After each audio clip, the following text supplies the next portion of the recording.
सुप्रभात बच्चों। आज मैं आपके लिए संस्कृत व्याकरण में समास के बारे में मैं आज आपको बताऊंगी कि समास क्या होता है, समास किसे कहते हैं, समास की क्या परिभाषा होती है। समास का तात्पर्य है संक्षिप्तीकरण। दो या दो से अधिक शब्दों से मिलकर बने हुए एक नवीन एवं सार्थक शब्द को समास कहते हैं।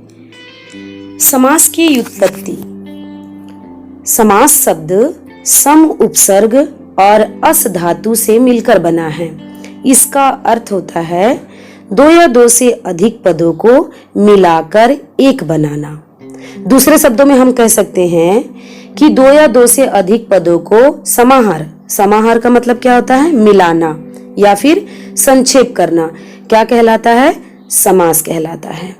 और अगर आप उसकी परिभाषा देना चाहते हैं तो आप यह लिख सकते हैं कि दो या दो से अधिक शब्दों से मिलकर बने हुए एक नवीन एवं सार्थक शब्द को समास कहते हैं। या फिर एक से अधिक शब्दों को एक ही शब्द के रूप में कहना या समास होता है। उसको कई तरीके से हम उसको समझ सकते। मैं इसे फिर से आपको बताती हूँ कि समास शब्द सम उपसर्ग अस धातु से मिलकर बना है। इसका अर्थ होता है दो या दो से अधिक पदों को मिलाकर एक शब्द बनाना। या फिर कह सकते हैं कि एक से अधिक शब्दों को एक ही शब्द के रूप में कहना या लिखना समास कहलाता है। यही है संक्षिप्तीकरण। समास बनाते वक्त, समास पढ़ते वक्त हमें तीन बातों का ध्यान रखना है। वह कौन कौन सी है? समास विग्रह, समासिक शब्द, पूर्व पद और उत्तर पद। सबसे पहला है समास विग्रह। समासिक शब्दों के बीच के संबंध को स्पष्ट करना समास विग्रह कहलाता है। जैसे कि राजपुत्र, राजा का पुत्र। यह जो राजपुत्र है यह समासिक पद है।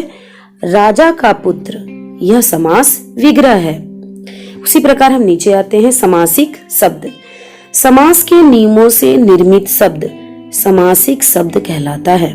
इसे समस्त पद भी कहते हैं। समास होने के बाद विभक्तियों के चिन्ह लुप्त हो जाते हैं। जैसा कि आप देख सकते हैं राजपुत्र, यहाँ आपको कोई भी विभक्ति नहीं दिख रही है, अर्थात उसका क्या हो गया है? लोप हो गया है। जब भी समास हम करेंगे तो उच्चारण करेंगे पूर्व पद, उत्तर पद, अर्थात पहला पद और दूसरा पद। तो इसको हम कह सकते हैं कि समास में दो पद शब्द होते हैं। पहले पद को पूर्व पद और दूसरे पद को उत्तर पद कहते हैं। जैसे कि गंगाजल। गंगाजल में पहला जो वर्ण शब्द है गंगा, वह क्या है? पूर्व पद, और जल क्या है? उत्तर पद। तो यही है पूर्व पद और उत्तर पद। तो समास पढ़ते समय हमें इन तीन बातों का ध्यान रखना है। समास विग्रह, समासिक पद, समासिक शब्द जिसे हम समस्त पद भी कहते हैं, और पूर्व पद और उत्तर पद। अब समास के भेद। समास के कितने भेद होते हैं? समास के मुख्य रूप से चार भेद होते हैं। अव्ययी भाव समास, तत्पुरुष समास, द्वंद्व समास और बहुव्रीहि समास। सबसे पहले अव्ययी भाव समास जानेंगे। जिस समास का पहला पद प्रधान हो और वह अव्यय हो उसे अव्ययी भाव समास कहते हैं। जैसे कि यथामति, यहाँ आप उदाहरण में देख रहे हैं यथामति, मति के अनुसार, या फिर आमरण, मृत्यु कर। इनमें यथा और आ क्या है? अव्यय है। तो इसके अनुसार से यह क्या हुआ? अव्ययी भाव समास, क्योंकि यहाँ किसका प्रयोग किया गया है? अव्यय का प्रयोग किया गया है। दूसरा है तत्पुरुष समास। जिस समास का उत्तर पद प्रधान हो और पूर्व पद गौण हो वह या फिर उसे तत्पुरुष समास कहते हैं। जैसे कि तुलसीदास कृत, तुलसी द्वारा कृत, रचित। जिस समास तत्पुरुष समास हो गया। अब द्वंद्व समास। द्वंद्व समास किसे कहते हैं? जिस समास के दोनों पद प्रधान होते हैं तथा विग्रह करने पर और अथवा या एव लगता है वह द्वंद्व समास कहलाता है। बहुव्रीहि समास क्या है? जिस समास के दोनों पद अप्रधान हो और समस्त पद के अर्थ के अतिरिक्त कोई सांकेतिक अर्थ प्रधान हो उसे बहुव्रीहि हैं। यहाँ हम सबसे पहले तत्पुरुष समास के बारे में जानेंगे। तत्पुरुष समास किसे कहते हैं? जिस समास के में उत्तर पद प्रधानता हो, जिस समास में उत्तर पद की प्रधानता हो वह तत्पुरुष समास कहलाता है। जैसे कि राज्ञा पुरुष। राज्ञा का जो पहला वर्ड है, पहला जो शब्द है, इसमें षष्ठी विभक्ति है, अर्थात यहाँ यह विग्रह रूप है और यह समासिक है। यह हो गया समास विग्रह और यह हो गया समास समस्त पद या समास रूप। इस समास में राज्ञा पूर्व पद है और पुरुष उत्तर पद है। इस उदाहरण में पुरुष शब्द अर्थात उत्तर पद की प्रधानता है, इसलिए इसे हम क्या कहते हैं? तत्पुरुष समास कहते हैं। इसे हम कह सकते हैं कि पूर्व पद और उत्तर पद दो पद हैं। दोनों पदों में से किसको प्रधानता मिल रही है? उत्तर पद को। और जहां उत्तर पद को प्रधानता मिल रही है वही क्या कहलाया? तत्पुरुष समास। तत्पुरुष समास के भेद। तत्पुरुष समास के दो भेद होते हैं, वैधिकरण और समानाधिकरण तत्पुरुष समास। यहां आप लिख सकते हैं तत्पुरुष, पमेय की मात्रा नहीं दिया हुआ है, आप लिख लेंगे वैधिकरण तत्पुरुष और समानाधिकरण तत्पुरुष समास। वैधिकरण तत्पुरुष समास में पहला है विभक्ति तत्पुरुष, दूसरा है निया तत्पुरुष और तीसरा है उपपद तत्पुरुष। समानाधिकरण में कर्मधारय और द्विगु समास। वैधिकरण का अर्थ होता है इनमें जितने भी पद होंगे, पूर्व पद उत्तर पद दोनों की विभक्तियां अलग अलग होंगी। वैधिकरण में क्या होता है? दोनों ही पदों की विभक्तियां अलग अलग होती हैं। और समानाधिकरण जैसे कि नाम से ही यह जाना जा रहा है, इनमें दोनों ही पदों की विभक्तियां समान होंगी, इसलिए यह कहा भी जाता है समानाधिकरण तत्पुरुष समास। हम इस वीडियो में सिर्फ विभक्ति तत्पुरुष के बारे में जानेंगे। आपके सिलेबस के अनुसार निया भी नहीं आएगा, उपपद भी नहीं आएगा, कर्मधारय भी नहीं आएगा और द्विगु भी नहीं आएगा। हमें सिर्फ पढ़ना है विभक्ति तत्पुरुष समास। हम आगे बढ़ते हैं। विभक्ति। विभक्ति तत्पुरुष समास आता है वैधिकरण तत्पुरुष समास के अंतर्गत। विभक्ति तत्पुरुष को जानने से पहले आपको यह जानना है कि विभक्ति जैसे कि नाम से ही आपने कारक पढ़ा है, कारक में प्रथमा से लेके सप्तमी तक होती है, पर यहाँ हमको पढ़ना है द्वितीया से लेके सप्तमी तक। द्वितीया में कर्म को, तृतीया करण से के द्वारा, चतुर्थी में संप्रादन के लिए और पंचमी में अपादान से अलग होने के लिए और षष्ठी में संबंध काके की रारे री, सप्तमी में अधिकरण में पर। यहाँ हम द्वितीया से लेकर सप्तमी विभक्ति तक पढ़ेंगे। सबसे पहला हमारा क्या है? द्वितीय तत्पुरुष समास। द्वितीय विभक्ति में युक्त पदों का शीत, अतीत, पतित, गत, प्राप्त और आपनन अर्थों में द्वितीय तत्पुरुष समास होता है। इसको हम दूसरे शब्दों में कह सकते हैं कि जहां दूसरा जो पद होगा, उत्तर पद जो होगा, वहां शीत आपको दिखेगा, अतीत है, पतित है, गत है, अतस्त्य है, प्राप्त है, आपनम, इन अर्थों में आपको पद मिलेंगे। और उसके साथ जो पूर्व पद में होगा शब्द विभक्ति का प्रयोग होगा, उसे ही हम कहते हैं द्वितीय तत्पुरुष समास। द्वितीय विभक्ति में युक्त पद का अर्थ है इसके विग्रह में पूर्व पद में क्या होगी? द्वितीय विभक्ति होगी। यह आपका विग्रह पद है, समास विग्रह कहा जाएगा, और यह है समस्त पद या समास पद या समासिक पद। कृष्णम श्रित, कृष्ण श्रित, अरण्यम अतीत, अरण्यातीत, ग्रामम गत, ग्रामम गत, ग्रामगत, आपदम गतः, आपादगत, दुखम आपन, दुखापन, रामश्रित, रामश्रित, कूपम पतित, कूपपतित। यहाँ आप इस चीज का ध्यान दीजिएगा कि जब समास विग्रह हो रहा है तो वहां पूर्व पद में द्वितीय विभक्ति लगेगी, पर जब समासिक पद समास बनेगा उस वक्त यहाँ विभक्ति का लोप हो जाएगा। जैसे कि हमने नियम में पढ़ा है कि यहाँ विभक्ति क्या हो जाएगी, लुप्त हो जाएगी, छिप जाएगी, और इसमें कुछ भी करना नहीं है। हम आगे बढ़ते हैं। तृतीय तत्पुरुष समास। इसके विग्रह के पूर्व पद में तृतीय विभक्ति होगी। तृतीया का अर्थ क्या होता है, करण से के द्वारा। यहाँ सुखेनहीन, सुख से हीन, इसी तरीके से विद्याहीन, सुखेनहीन, सुखहीन, यह विग्रह रूप है। और जैसे ही समास पद बनेगा सुखहीन, और विद्या, विद्याहीन, विद्याहीन, यहाँ भी तृतीय विभक्ति है, और यहाँ क्या है, यहाँ विभक्ति का लोप हो गया। उसी प्रकार से यहाँ अनेक उदाहरण दिए हुए हैं जिन्हें आपको पढ़ना है। हरिणा त्रातः, हरित्रात, नखे भिन्न, नख भिन्न, ईश्वरेण दत्त, ईश्वर दत्त, रमेण हत, रमहत, देवेन त्रात, देवतात्र, अन्य पुष्टा, अन्य पुष्टा। इसी प्रकार से आपको इसे पढ़ना है और याद करना है। यह हो गया तृतीय तत्पुरुष समास। चतुर्थी तत्पुरुष समास में भी, उसमें भी यही है कि इसके पूर्व पद में चतुर्थी विभक्ति होगी। जैसे कि आप यहाँ देख सकते हैं, युपाय दारु, युपदारु, पुत्राय रक्षितम, पुत्र रक्षितम। चतुर्थी विभक्ति में इसका अर्थ क्या होगा, संप्रादन के लिए, अर्थात दो शब्दों का जो अर्थ होगा उसके बीच का जो मीनिंग होगा।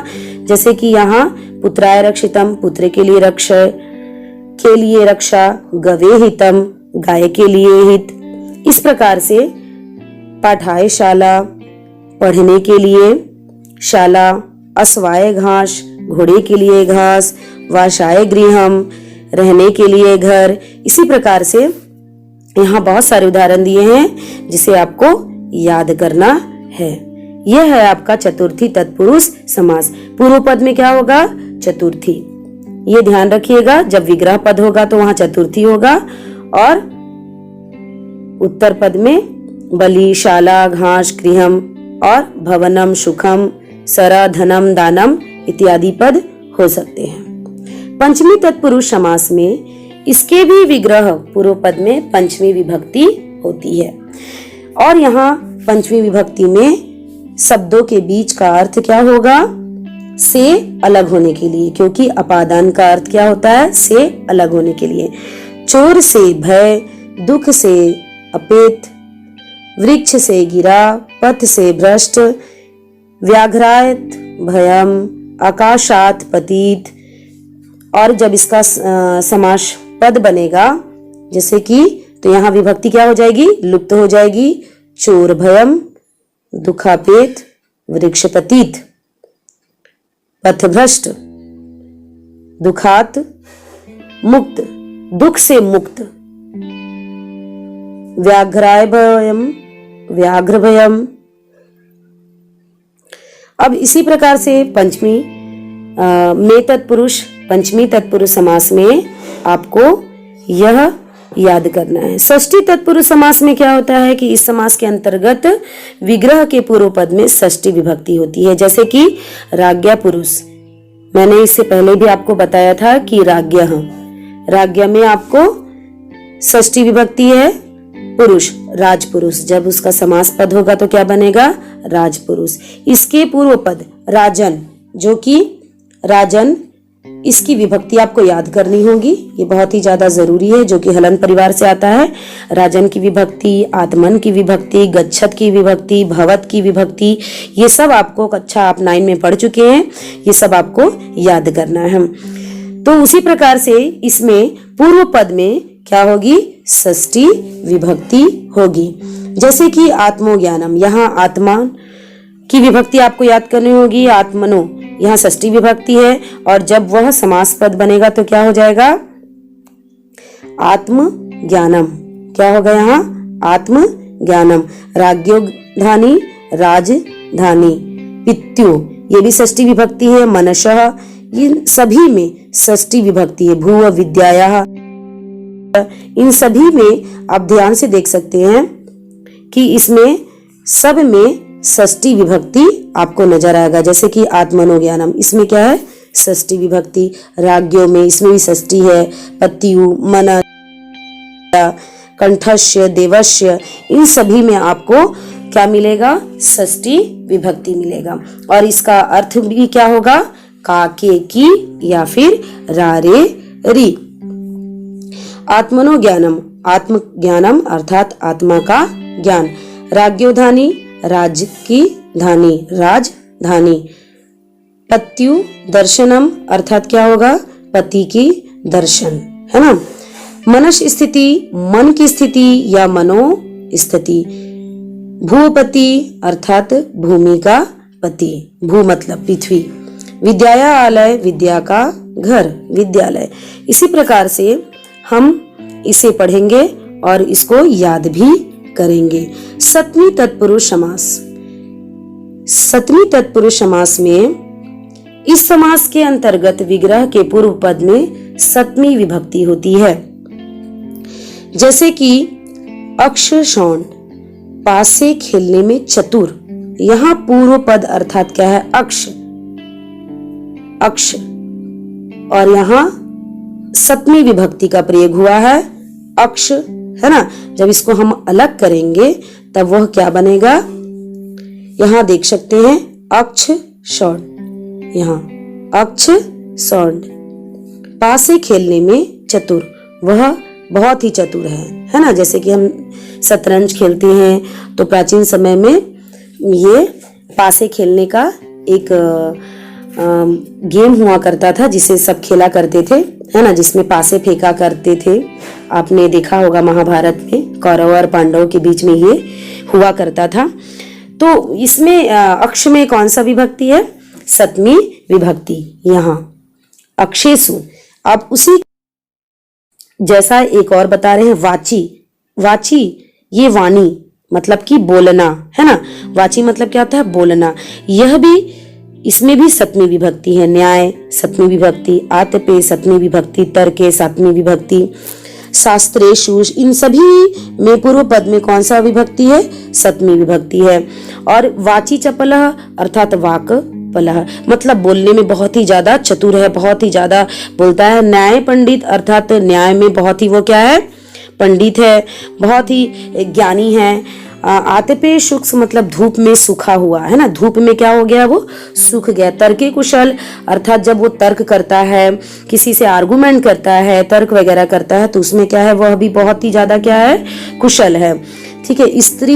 स्त्रीषु धूर्त अर्थात स्त्रियों में धूर्त, है ना, स्त्री में जो धूर्त कपटी उस प्रकार से। अध्ययनरत अर्थात क्या होता है अध्ययनरत मतलब कि वो पढ़ने में बहुत ही मग्न है, बहुत ही बिजी है, वो बहुत ज्यादा उसमें ध्यान दे रहा है। जले मग्न अर्थात क्या होता है जल में मग्न मिला हुआ। व्यापारू पट्टू व्यापारे पटु अर्थात व्यापार पटु व्यापार में बहुत ही ज्यादा वो चतुर है करने में। संगीते प्रवीण अर्थात संगीत में भी बहुत ही ज्यादा वह निपुण है। यहाँ निपुण प्रवीण पंडित कुशल इन सभी का मीनिंग अच्छा होता है, मतलब कि वो सभी चीज में क्या है बहुत ही अच्छा है, कुशल है, पंडित है, प्रवीण है, पटु है ना। इन सभी का मीनिंग एक जैसा ही होता है। अर्थात हमने इन सभी को पढ़ लिया। ठीक है। इसमें आपको करना क्या है कि आपको सभी की उत्तर पद याद रखनी है और पूर्व पद। अगर आपको उत्तर पद याद रहता है तो आप अपने आप ही पूर्व पद में कौन सी विभक्ति लगेगी ये आप जान सकते हैं।